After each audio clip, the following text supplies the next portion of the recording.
Bonjour chers frères et sœurs et bienvenue à notre étude des leçons de l'école du sabbat. Mon nom est Ralph Rancy. Nous sommes toujours dans la leçon 5 qui a pour titre La bonne nouvelle du jugement. Avant que nous poursuivions notre étude de la semaine, je vous invite à prier maintenant avec moi. Notre Père céleste, je te remercie pour le temps que tu nous donnes en cet instant de pouvoir étudier ta sainte parole. Merci d'être toujours avec nous, de nous entourer de ta paix et de ta grâce dans ce salut que nous avons en Jésus-Christ. Merci, Père Saint, de ce que tu calmes nos cœurs, de ce que tu répands ton esprit sur nous. Merci pour tout ce que tu nous accordes. Alors que nous allons poursuivre notre étude de la leçon de cette semaine, nous te prions, Père, d'être avec nous. Que ton Saint-Esprit nous guide et nous accompagne alors que nous tournons les pages de notre Bible et de ce questionnaire. Je te prie, Père Saint, de pardonner nos péchés, efface nos transgressions, que par le sang de Christ, nous ayons l'assurance que nos péchés sont pardonnés et que nous sommes sauvés par ta grâce. Accorde-nous ta paix, accorde-nous ta grâce, l'onction de ton Saint-Esprit, la présence de tes saints anges. Nous te prions ainsi au nom de Jésus, qui vit et règne dès à présent et au siècle des siècles. Amen. Alors, mes chers amis, nous poursuivons, comme nous le disions, notre étude de la leçon 5 qui a pour titre La bonne nouvelle du jugement. Nous allons répéter le sujet de la leçon, de même que le verset à mémoriser. Titre de la leçon, La bonne nouvelle du jugement, et verset à mémoriser, il disait d'une voix forte, craignez Dieu et donnez-lui gloire, car l'heure de son jugement est venue, et prosternez-vous devant celui qui a fait le ciel, la terre, la mer et les sources d'eau. Apocalypse 14, verset 7. Répétons une autre fois, titre de la leçon, La bonne nouvelle du jugement, et le verset mémorisé, il disait d'une voix forte, craignez Dieu et donnez-lui gloire, car l'heure de son jugement est venue. Et prosternez-vous devant celui qui a fait le ciel, la terre, la mer et les sources d'eau.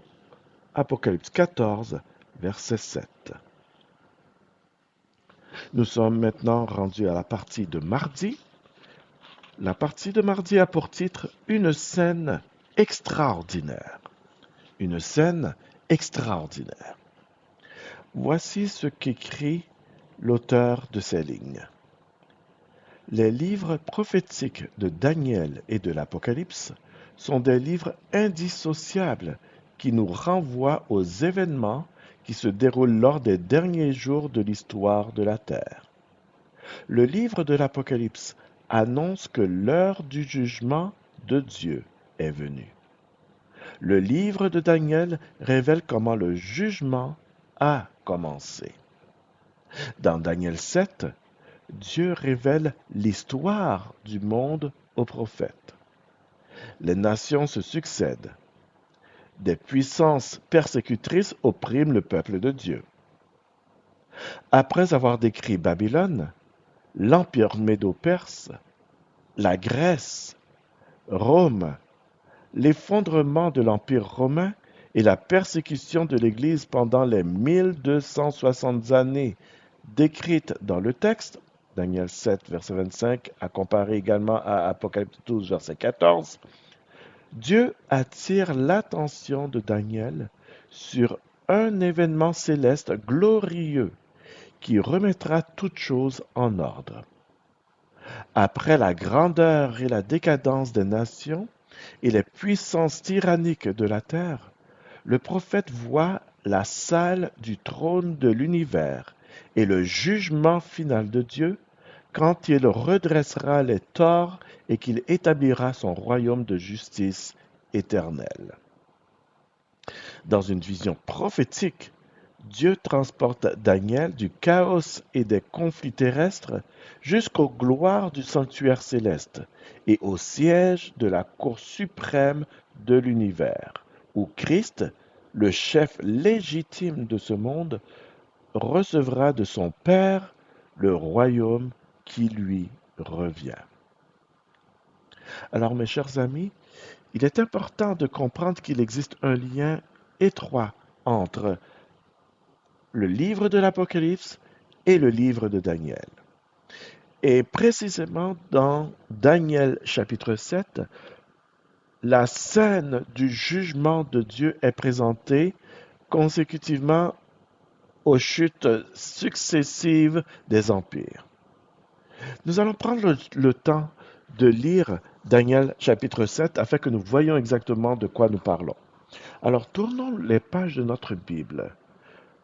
Dans le livre de Daniel, au chapitre 7, nous allons lire le début de ce chapitre dans lequel nous allons voir les scènes dont nous parlons ici. Daniel chapitre 7, et nous lisons à partir du verset 1er. La première année de Belshazzar, roi de Babylone, Daniel eut un songe et des visions de son esprit, pendant qu'il était sur sa couche. Ensuite, il écrivit le songe et raconta les principales choses. Daniel commença et dit, « Je regardais pendant ma vision nocturne, et voici, les 4 vents des cieux firent irruption sur la grande mer, et 4 grands animaux sortirent de la mer, différents l'un de l'autre. Le premier était semblable à un lion et avait des ailes d'aigle. Je regardai jusqu'au moment où ses ailes furent arrachées. Il fut enlevé de la terre et mis debout sur ses pieds comme un homme, et un cœur d'homme lui fut donné. Et voici un second animal était semblable à un ours, et se tenait sur un côté. Il avait 3 côtes dans la gueule entre les dents, et on lui disait, « Lève-toi, mange beaucoup de chair. » Après cela, je regardai, et voici un autre était semblable à un léopard, et avait sur le dos 4 ailes comme un oiseau. Cet animal avait 4 têtes, et la domination lui fut donnée. Après cela, je regardai pendant mes visions nocturnes, et voici, il y avait un 4e animal, terrible, épouvantable et extraordinairement fort. Il avait de grandes dents de fer. Il mangeait, brisait, et il foulait aux pieds ceux qui restaient. Il était différent de tous les animaux précédents, et il avait 10 cornes. Je considérai les cornes, et voici une autre petite corne sortie du milieu d'elle, et 3 des premières cornes furent arrachées devant cette corne.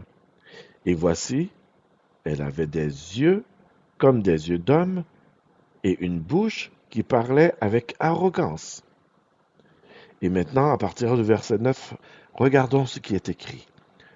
Je regardai pendant que l'on plaçait des trônes, et l'ancien des jours s'assit. Son vêtement était blanc comme la neige, et les cheveux de sa tête étaient comme de la laine pure. Son trône était comme des flammes de feu, et les roues comme un feu ardent. Un fleuve de feu coulait et sortait de devant lui. 1000 milliers le servaient, et 10 000 millions se tenaient en sa présence. Les juges s'assirent, et les livres furent ouverts. Je regardai alors à cause des paroles arrogantes que prononçait la corne. Et tandis que je regardais, l'animal fut tué, et son corps fut anéanti, livré au feu pour être brûlé. Les autres animaux furent dépouillés de leur puissance, mais une prolongation de vie leur fut accordée jusqu'à un certain temps. Je regardai pendant mes visions nocturnes, et voici, sur les nuées des cieux, arriva quelqu'un de semblable à un fils de l'homme. Il s'avança vers l'ancien des jours. Prenez note de ce qui est écrit ici. Il s'avança vers l'ancien des jours, et on le fit approcher de lui. On lui donna la domination, la gloire et le règne, et tous les peuples, les nations et les hommes de toute langue le servirent.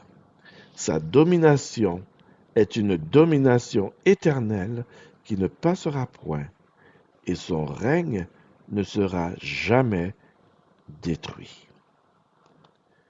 Voilà la vision que Daniel a eue, et à partir du verset 15, l'explication est donnée. Lisons ce qui suit. Daniel 7, à partir du verset 15. Moi, Daniel, j'eus l'esprit troublé au-dedans de moi, et les visions de ma tête m'effrayèrent. Je m'approchai de l'un de ceux qui étaient là, et je lui demandai ce qu'il y avait de vrai dans toutes ces choses. Il me le dit et m'en donna l'explication. Ces 4 grands animaux, ce sont 4 rois qui s'élèveront de la terre. Mais les saints du Très-Haut recevront le royaume, et ils posséderont le royaume éternellement, d'éternité en éternité. Le résumé de la vision de Daniel est ici donné. 4 royaumes s'élèveront, et ensuite le dernier royaume sera remis entre les mains des enfants de Dieu, des saints du Très-Haut. C'est ce qu'explique le fait qu'on remit le royaume entre les mains du Fils de l'homme. Daniel poursuit en disant « Ensuite, je désirais savoir la vérité sur le 4e animal qui était différent de tous les autres, extrêmement terrible, qui avait des dents de fer et des ongles, des reins, qui mangeait, brisait et foulait aux pieds ce qui restait.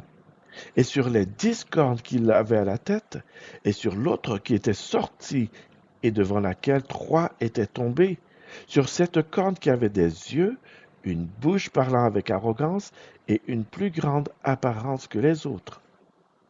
Je vis cette corne faire la guerre aux saints et l'emporter sur eux jusqu'au moment où l'Ancien des jours vint donner droit aux saints du Très-Haut. Encore une autre expression qui démontre la remise du royaume entre les mains des saints du Très-Haut. Jusqu'au moment où l'Ancien des jours vint donner droit aux saints du Très-Haut, et le temps arriva où les saints furent en possession du royaume.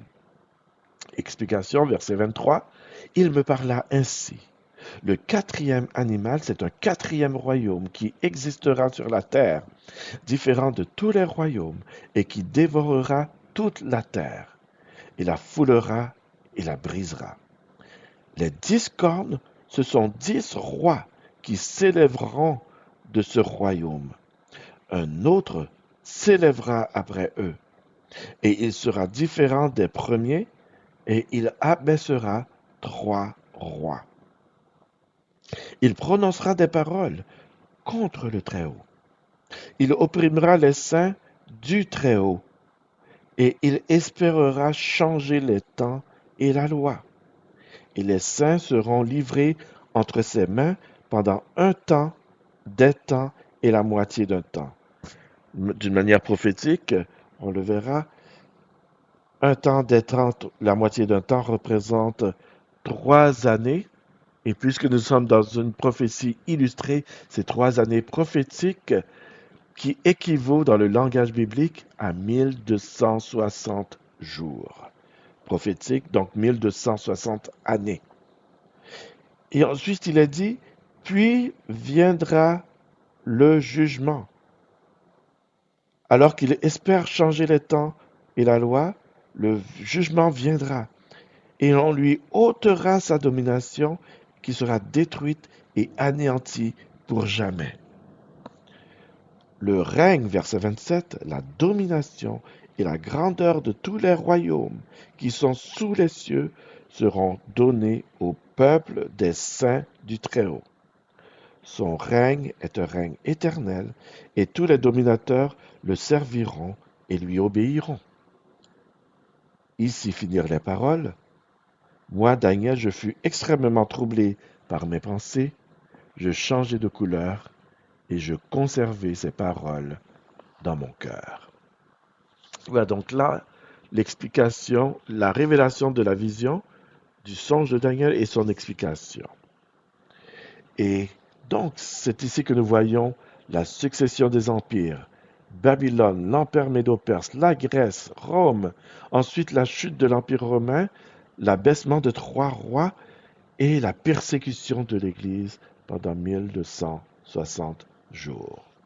Rappelons-nous ce qui est dit dans Apocalypse 12, verset 14, la vision qu'a eue l'apôtre Jean concernant l'Église du reste, dans Apocalypse 12, verset 14, où il est écrit que « Et les 2 ailes du grand aigle furent données à la femme afin qu'elle s'envolât au désert vers son lieu où elle est nourrie un temps, des temps et la moitié d'un temps, loin de la face du serpent. » Donc une période de 1260 années, là également présentée, où la femme, prophétiquement symbolisant l'Église de Jésus-Christ, est persécutée.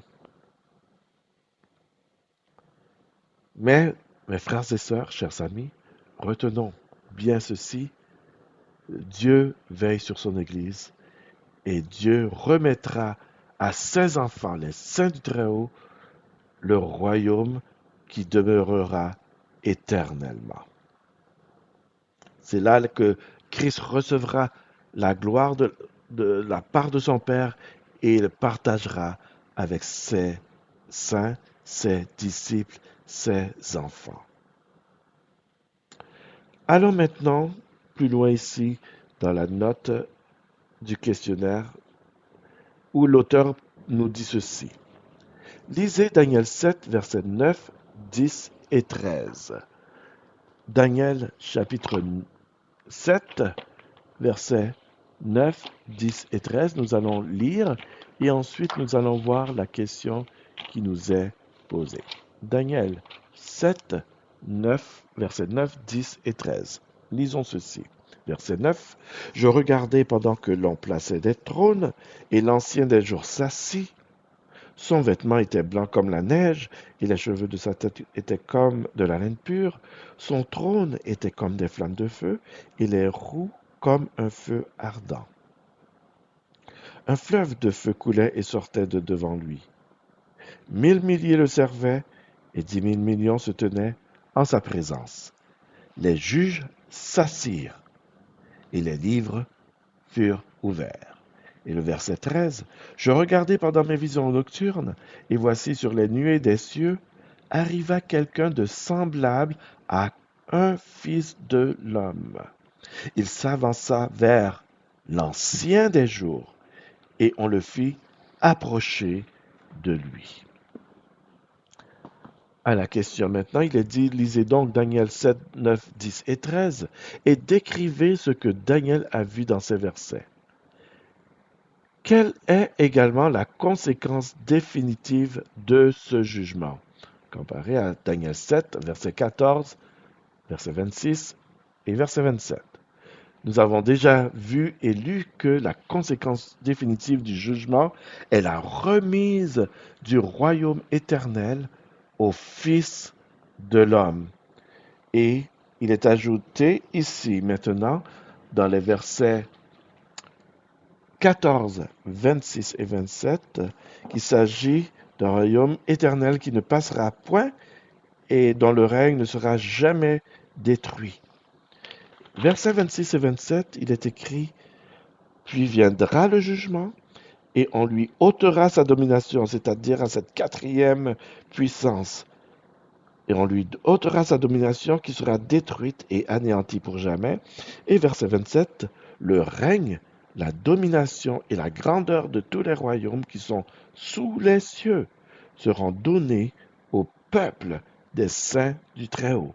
Son règne est un règne éternel et tous les dominateurs le serviront et lui obéiront. » Voilà donc la conséquence définitive du jugement de Dieu. C'est un jugement en faveur des saints du Très-Haut. C'est un jugement qui valide la, la, la remise des clés du royaume aux saints du Très-Haut. Autrement dit, comme nous l'avons vu dans la toute première leçon de ce trimestre, Jésus gagne et Satan perd.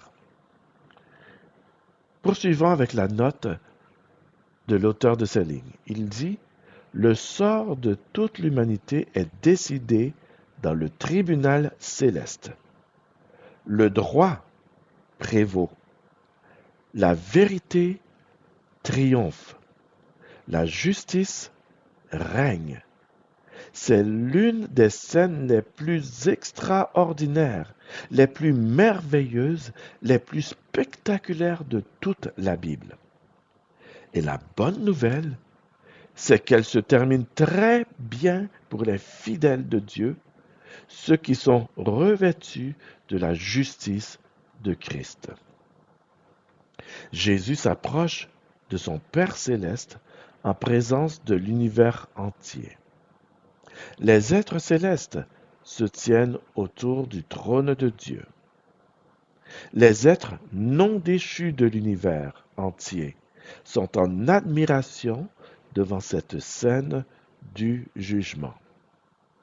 Le long conflit qui fait rage depuis des millénaires sera bientôt de l'histoire ancienne. La victoire pour le trône de l'univers est nette et incontestable. N'est-ce pas merveilleux, mes chers amis, frères et sœurs? La victoire est garantie à travers ce jugement.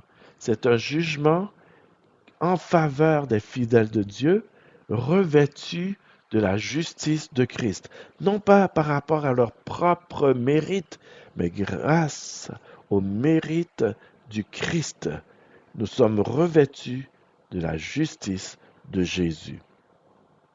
Et lors de ce jugement, Jésus reçoit le royaume de son Père céleste. Tous les êtres de l'univers assistent à cette grande scène, mes frères et sœurs et chers amis. Alors que nous sommes devant le trône de grâce, l'avocat parfait est là pour intercéder pour nous. Et la digne personne pour recevoir le royaume est là en tant que notre représentant. C'est pour nous que Jésus reçoit les clés du royaume des cieux. C'est pour nous que Jésus reçoit entre ses mains de la part de son Père les clés du royaume éternel. Jésus est celui par qui nous sommes sauvés et Jésus est celui par qui nous avons droit au royaume éternel. Quelle gloire, quelle grâce, quelle scène extraordinaire! Et cette scène se déroule aujourd'hui, mes chers amis. Avons-nous Jésus dans notre cœur? Fait-il partie de notre vie? Sommes-nous revêtus de la justice de Jésus par la foi? Telles sont les questions que nous devrions nous poser. Pour terminer, l'auteur de ces lignes dit ceci. Daniel avait raison sur les empires qui se sont succédés comme prévu, c'est-à-dire Babylone, le royaume médo-perse, la Grèce, le royaume de Rome et sa division en 10 parties et l'accroissement d'un royaume qui abaisserait 3 rois et dominerait la terre. Donc Daniel avait raison puisque nous avons vu ces scènes s'accomplir. Alors la question est celle-ci. Pourquoi dans ce cas est-il logique de faire confiance en la parole de Dieu sur ce qu'elle dit concernant ce dernier empire, un royaume éternel qui ne sera jamais détruit? Si Dieu a donné une vision à Daniel, et toutes les scènes de la vision de Daniel se sont accomplies jusqu'à présent, alors pourquoi ne pas faire confiance à cette dernière partie de la vision qui dit qu'un royaume éternel, un royaume de justice sera éternellement établi. Si Dieu a eu raison de le passé, il aura encore raison dans le futur. Prions. Éternel notre Dieu, notre Père, merci de nous rappeler qu'il y a un jugement qui a lieu. Un jugement dans lequel tu prends la décision en tant que juge de donner le royaume éternel à Jésus-Christ et par conséquent à nous tous qui sommes sauvés en Jésus-Christ. Nous soupirons après ce royaume de justice. Nous soupirons dans ce royaume où la paix sera éternelle. L'amour régnera pour l'éternité. Père Saint, dès à présent, revêt-nous de la justice de Jésus. Que nos péchés soient pardonnés par le sang de Jésus-Christ qui est mort à la croix pour chacun d'entre nous. Que nous ayons en nous la vie éternelle et que nous attendions avec persévérance dans notre lutte ici-bas ce royaume où la justice habitera. Remplis-nous de ta paix et de ta grâce et aide-nous à conserver dans nos esprits et dans nos cœurs chaque jour la pensée extraordinaire de la scène du jugement qui a lieu présentement dans le ciel. Écoute, pardonne et exauce notre prière. Nous te prions ainsi au nom de Jésus qui vit et qui règne au siècle des siècles. Amen.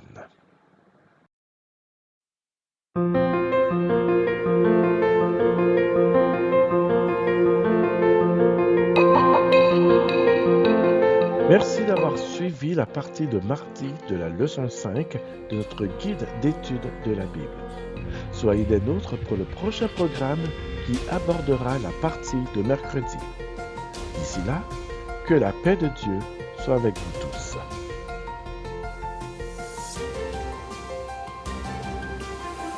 Nous désirons vous dire que si vous avez des questions ou des commentaires concernant cette partie de la leçon, il nous fera plaisir de les recevoir. Nous en sélectionnerons également quelques-uns pour les présenter au début de notre prochain programme.